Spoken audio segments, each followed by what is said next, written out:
Thus it is said. 145.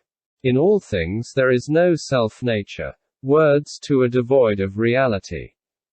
As the ignorant understand not what is meant by emptiness, yes, by emptiness, they wander about. 146. In all things there is no self-nature, they are mere words of people. That which is discriminated has no reality. Opening square bracket. Even nirvana is like a dream. Nothing is seen to be in transmigration, nor does anything ever enter into nirvana. 147. As a king or a wealthy householder, giving his children various clay-made animals, pleases them and makes them play with the toys, but later gives them real ones. 148. So, I, making use of various forms and images of things, instruct my sons. But the limit of reality can only be realized within oneself. 35. At that time Mahamati the Bodhisattva-Mahasattva again said this to the Blessed One. Pray tell me, Blessed One, about the attainment of self-realization by noble wisdom, which does not belong to the path and the usage of the philosophers. Which is devoid of all such predicates as being and non-being, oneness and otherness, bothness and not bothness, existence and non-existence, eternity and non-eternity. Which has nothing to do with the false imagination, nor with individuality and generality. Which manifests itself as the truth of highest reality. Which, going up continuously by degrees the stages of purification, enters upon the stage of Tathagatahood. Which, because of the original vows unattended by any striving, will perform its works in infinite worlds like a gem reflecting a variety of colors.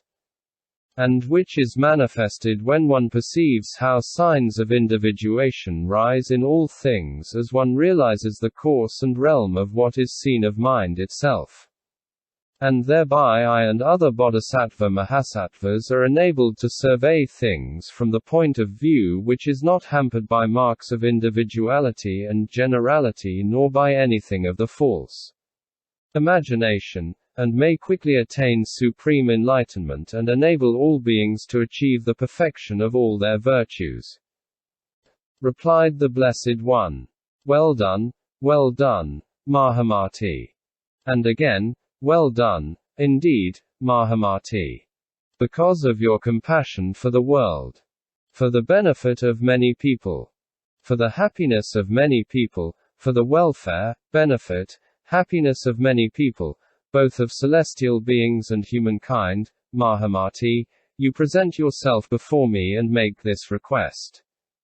Therefore, Mahamati, listen well and truly, and reflect, for I will tell you. Assuredly, said Mahamati the Bodhisattva-Mahasattva, and gave ear to the Blessed One. The Blessed One said this to him. Mahamati. Since the ignorant and the simple-minded, not knowing that the world is what is seen of mind itself, cling to the multitudinousness of external objects, cling to the notions of being and non-being, oneness and otherness, bothness and not bothness, existence and non-existence, eternity and non-eternity, as being characterized by self-nature which rises from discrimination based on habit energy, they are addicted to false imaginings. Mahamati, it is like a mirage in which the springs are seen as if they were real. They are imagined so by the animals who, thirsty from the heat of the season, would run after them. Not knowing that the springs are their own mental hallucinations, the animals do not realize that there are no such springs. In the same way, Mahamati, the ignorant and simple-minded with their minds impressed by various erroneous speculations and discriminations since beginningless time, with their minds burning with the fire of greed, anger, and folly, delighted in a world of multitudinous forms, with their thoughts saturated with the ideas of birth, destruction, and subsistence. Not understanding well what is meant by existent and non-existent, by inner and outer. The ignorant and simple-minded fall into the way of grasping at oneness and otherness, being and non-being. Mahamati, it is like the city of the Gandharvas which the unwitted take for a real city, though it is not so in fact. This city appears in essence owing to their attachment to the memory of a city preserved in seed from beginningless time. This city is thus neither existent nor non-existent. In the same way, Mahamati, clinging to the memory of erroneous speculations and doctrines since beginningless time, they hold fast to ideas such as oneness and otherness, being and non-being, and their thoughts are not at all clear about what is seen of mind only. Mahamati. It is like a man who, dreaming in his sleep of a country variously filled with women, men, elephants, horses, cars, pedestrians, villages, towns, hamlets, cows, buffaloes, mansions, woods, mountains, rivers, and lakes, enters into its inner apartments and is awakened. While awakened thus, he recollects the city and its inner apartments. What do you think, Mahamati? Is this person to be regarded as wise, who is recollecting the various unrealities he has seen in his dream? Said Mahamati. Indeed, he is not, Blessed One. The Blessed One continued. In the same way, the ignorant and simple-minded who are bitten by erroneous views and are inclined toward the philosophers do not recognize that things seen of the mind itself are like a dream, and are held fast by the notions of oneness and otherness, of being and non-being. Mahamati, it is like the painter's canvas on which there is no depression nor elevation as imagined by the ignorant. In the same way, Mahamati, there may be in the future some people brought up in the habit energy, mentality, and imagination based on the philosopher's erroneous views. Clinging to the ideas of oneness and otherness, of bothness and not bothness, they may bring themselves and others to ruin. They may declare those people nihilists who hold the doctrine of no birth apart from the alternatives of being and non-being. They argue against cause and effect. They are followers of the wicked views whereby they uproot meritorious causes of unstained purity. They are to be kept far away by those whose desires are for things excellent. They are those whose thoughts are entangled in the errors of self, other, and both, in the errors of imagining being and non-being, assertion and refutation, and hell will be their final refuge.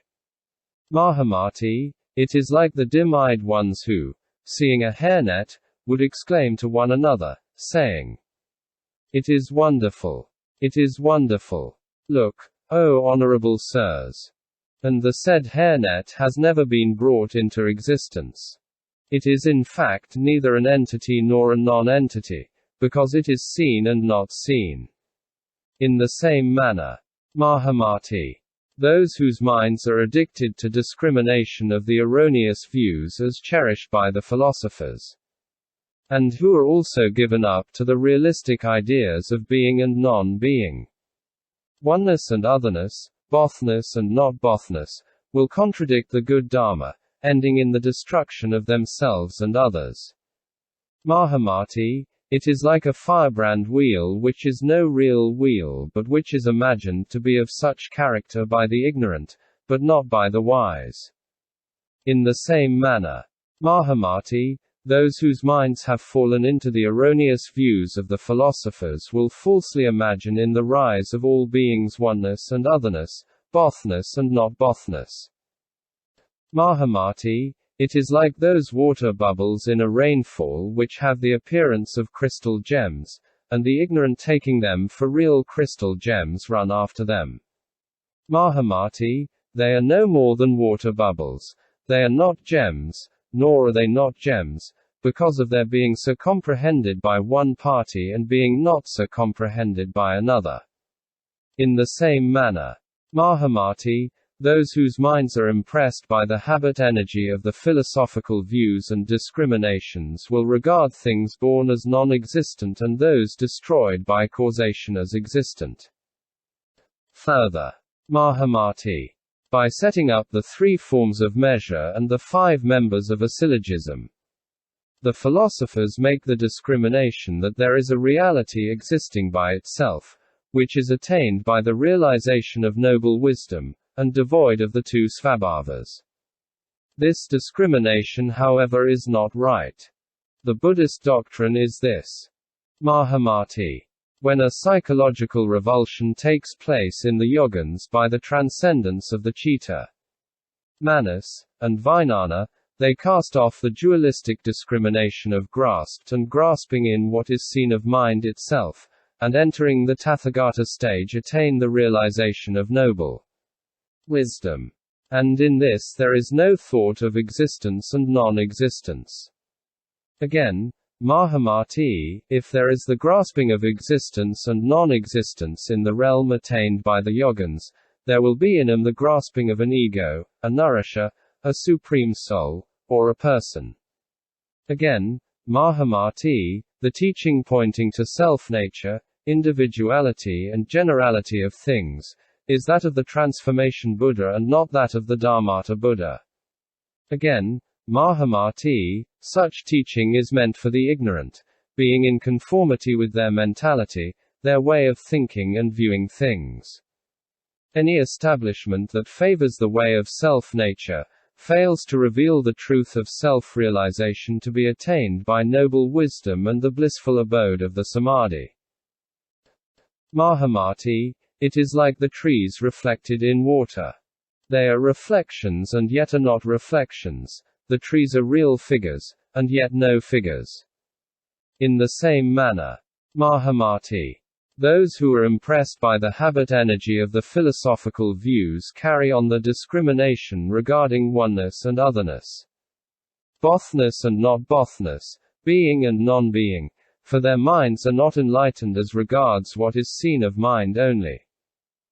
Mahamati, it is like a mirror reflecting all colors and images as afforded by the conditions and without discrimination. And they are neither images nor not images, because they are seen as images and also as not images.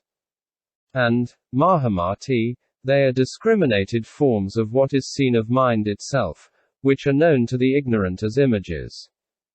In the same manner, Mahamati, oneness and otherness, bothness and not bothness, are reflected images of self-mind while they appear as if real. Mahamati, it is like an echo giving the sound of a human voice, of a river, or of the wind. It is neither existent nor non-existent, because it is heard as a voice and yet as not a voice. In the same way, Mahamati, the notions of being and non-being, oneness and otherness, bothness and not bothness are the discriminations of self-mind and habit energy. Mahamati, it is like a mirage which in conjunction with the sun appears with its flowing waves on the earth where there are no grass, shrubs, vines, and trees. They are neither existent nor non-existent, according to the desire for them or its absence. In the same way, Mahamati, the discriminating vijnana of the ignorant which is impressed with the habit energy of false imaginations and speculations since beginningless time, is stirred like a mirage even in the midst of reality revealed by means of noble wisdom. By the waves of birth, subsistence, and destruction, of oneness and otherness, bothness and not bothness, being and non-being. Mahamati, it is like Pasaka who by means of his spell makes a corpse or a wooden image throb with life though it has no power of its own. But here the ignorant cling to the non-existent imagining them to have the power of movement. In the same way, Mahamati, the ignorant and simple-minded committing themselves to the erroneous philosophical views are thoroughly devoted to the ideas of oneness and otherness. But their assertion is not at all well grounded. For this reason, Mahamati, in order to attain the noble reality attainable within yourself. You should cast off the discriminations leading to the notions of birth, abiding, and destruction, of oneness and otherness, bothness and not bothness, being and non-being. Therefore, it is said. 149. The skandhas, of which the Vijnana is the fifth, resemble the reflections of the trees in water. They are to be regarded as maya and a dream, they are so by thought construction. Make no discriminations. 150. This triple world resembles a hairnet, or water in a mirage which is agitated. It is like a dream, maya. And by thus regarding it one is emancipated. 151. Like a mirage in the springtime, the mind is found bewildered. Animals imagine water but there is no reality to it. 152. Thus the Vijnana seed is evolved and the world comes into view. The ignorant imagine it is born, just like the dim-eyed ones perceive things in the darkness. 153. Since beginningless time, the ignorant are found transmigrating through the paths, enwrapped in their attachment to existence. As a wedge is induced by another wedge, they are led to the abandonment of their wrappage. 154. By regarding the world as always like a magically moving corpse, or a machine, or like a dream, or a lightning, or a cloud, the triple continuation is torn asunder and one is emancipated. 155.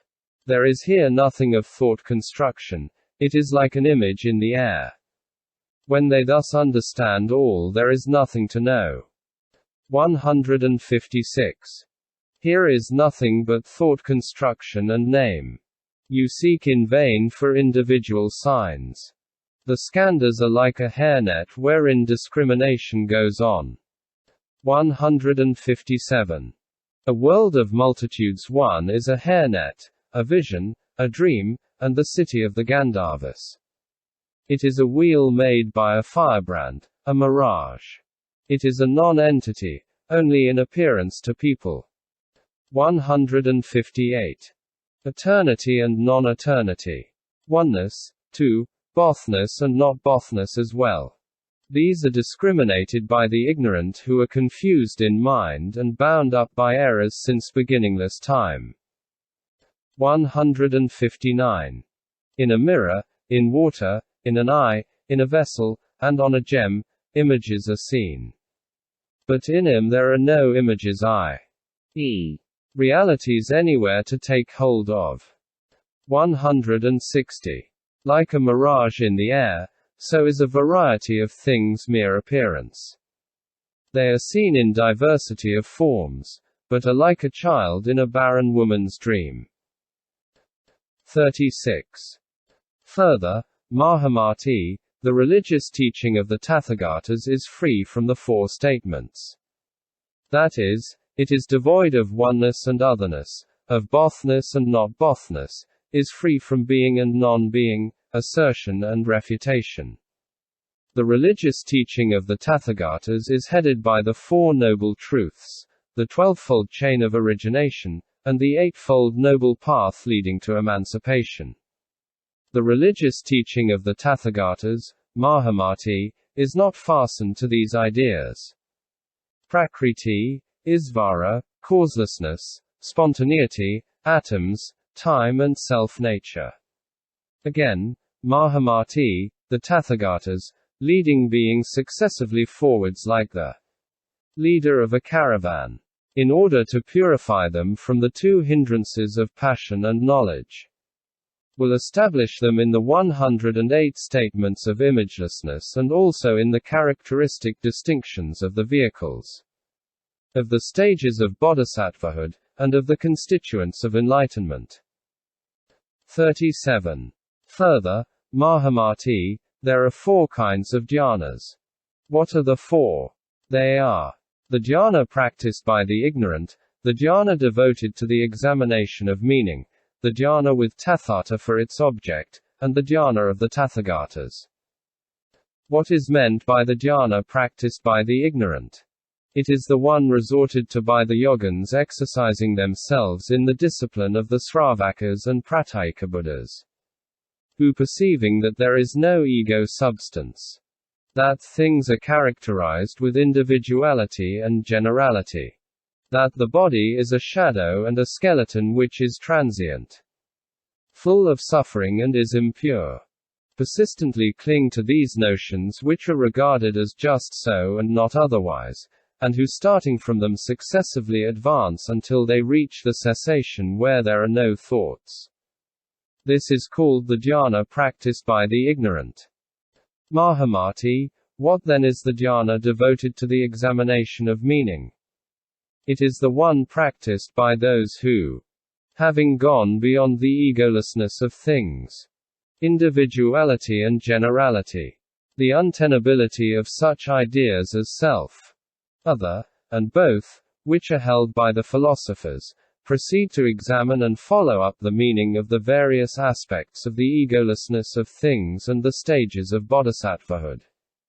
This is the dhyana devoted to the examination of meaning. What, Mahamati, is the dhyana with Tathata for its object?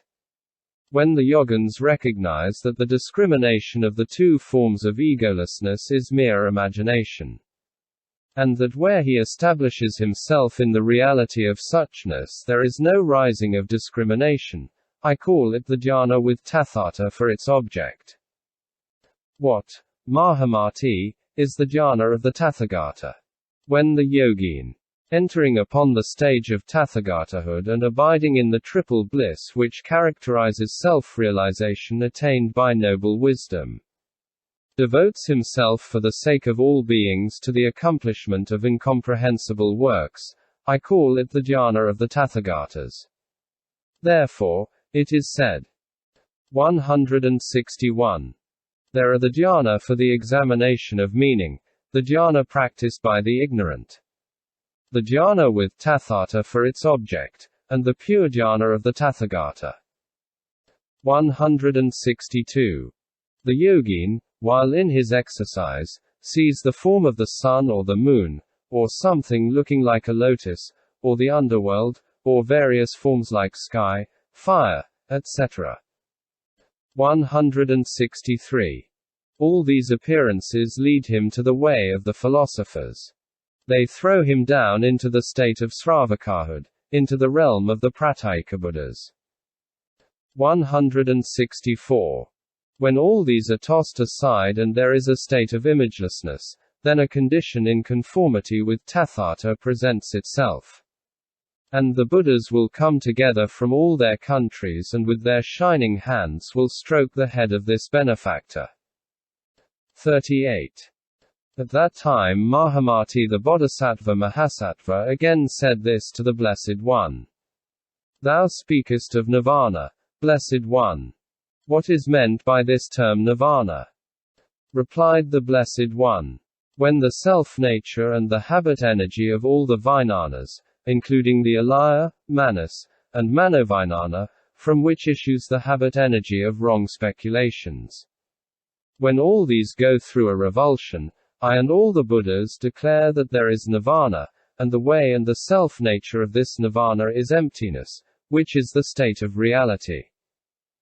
Further, Mahamati, nirvana is the realm of self-realization attained by noble wisdom, which is free from the discrimination of eternality and annihilation, existence and non-existence. How is it not eternality? Because it has cast off the discrimination of individuality and generality, it is not eternality. How about its not being annihilation?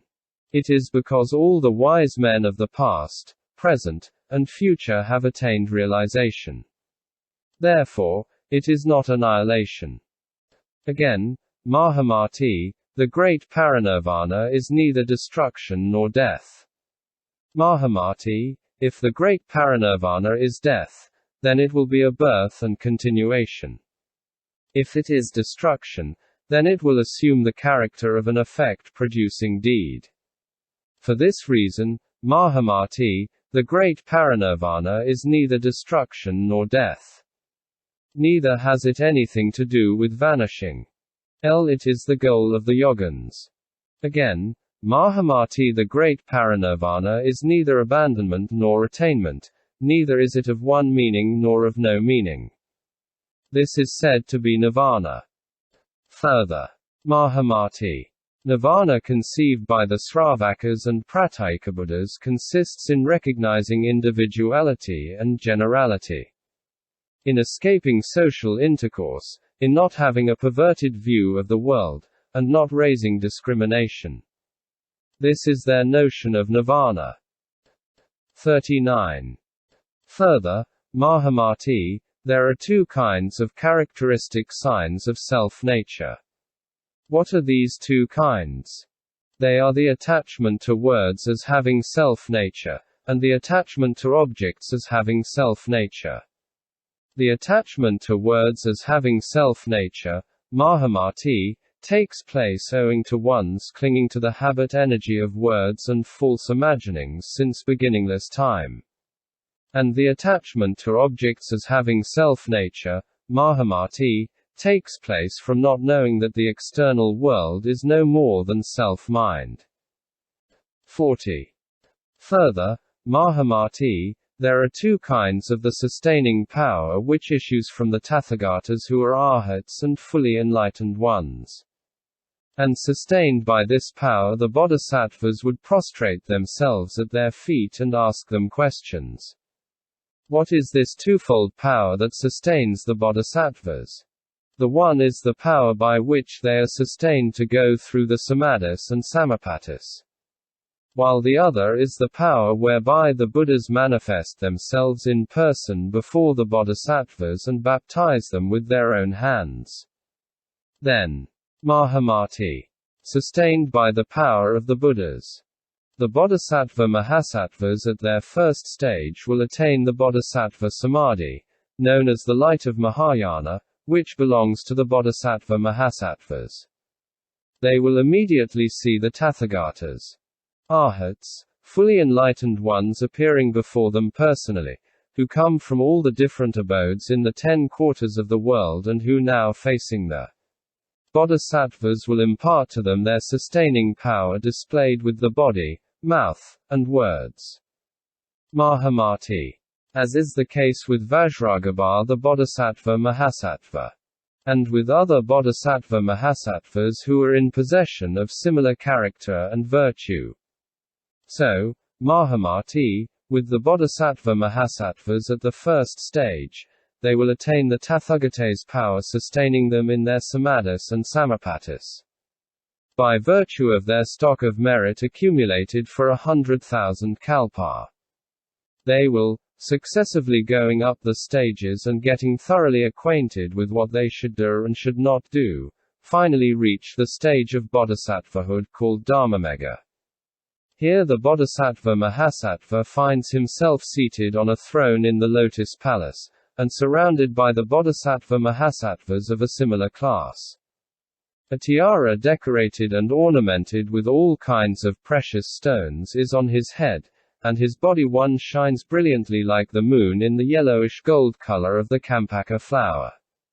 The Buddhas now come from their worlds in the 10 quarters, and with their lotus-like hands, sprinkle the forehead of the Bodhisattva-Mahasattva who is seated on the throne in the Lotus Palace. The Buddhas thus give him a baptism personally by hand as when a great king invested with supreme authority baptizes his crown prince. This Bodhisattva and these Bodhisattvas are said to be sustained by the Buddha's power, being thus baptized by their hands. Mahamati, this is the twofold sustaining power imparted to the Bodhisattva-Mahasattvas, who, sustained by this twofold sustaining power, personally come into the presence of all the Buddhas. In no other way are the Tathagatas, arhats, fully enlightened ones to be interviewed. Further, Mahamati, whatever samadhis, psychic faculties, and teachings are exhibited by the Bodhisattva-Mahasattvas, they are sustained by the twofold sustaining power of all the Buddhas. If, Mahamati, the Bodhisattva-Mahasattvas show their eloquence without the Buddha's sustaining power. The ignorant and simple-minded will also show their eloquence. But the latter do not. Why? Because of the sustaining power on the one hand and its absence on the other.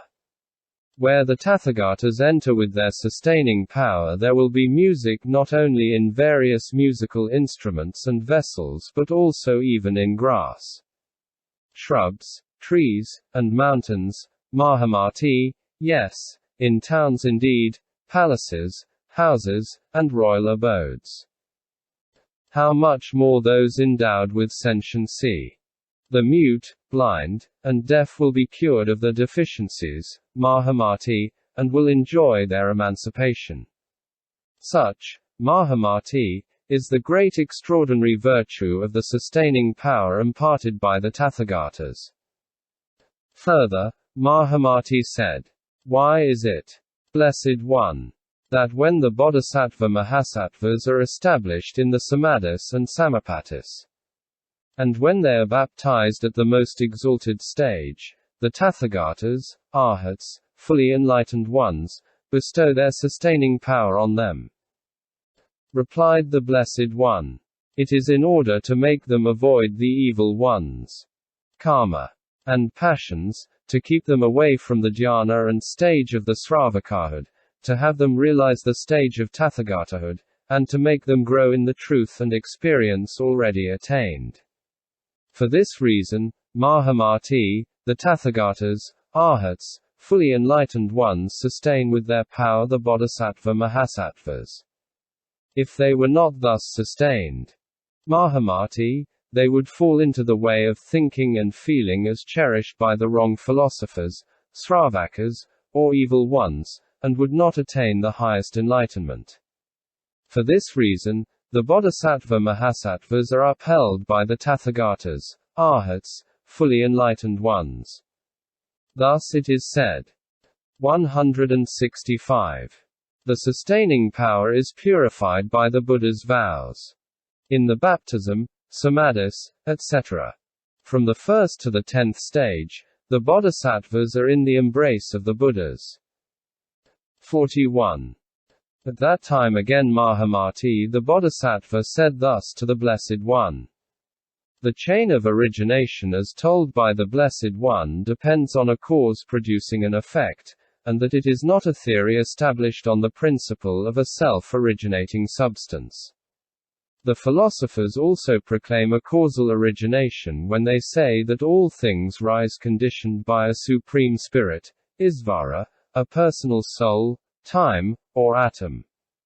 How is it that the rise of all things is explained by the Blessed One in another terminology bearing on causation but in its meaning not different? Blessed One. The philosophers explain birth from being and non-being.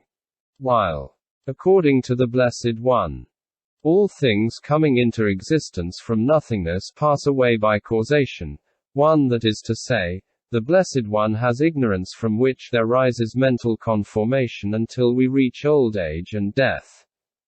This teaching as explained by the Blessed One is the doctrine of no causation and not that of causation. According to the Blessed One, too, that being so, this is. If this is simultaneous conditionality and not successive mutuality, it is not right. There, Blessed One, the philosophers' teaching excels, and not thine. Why? The cause assumed by the philosophers is not dependent upon the chain of origination and produces effects. But, Blessed One, thy cause has reference to its effect and the effect to its cause, and thus there is an interconnection of causal links, and from this mutuality follows the fault of non-finality. When people talk about, that being so, this is. There is a state of causelessness. Replied the Blessed One. Not so, Mahamati, mine is not a causeless theory of causation which results in an endless interconnection of causes and conditions. I speak of, that being so, This is because of my seeing into the nature of the external world, which is nothing but self-mind, and because of its unreality of grasped and grasping.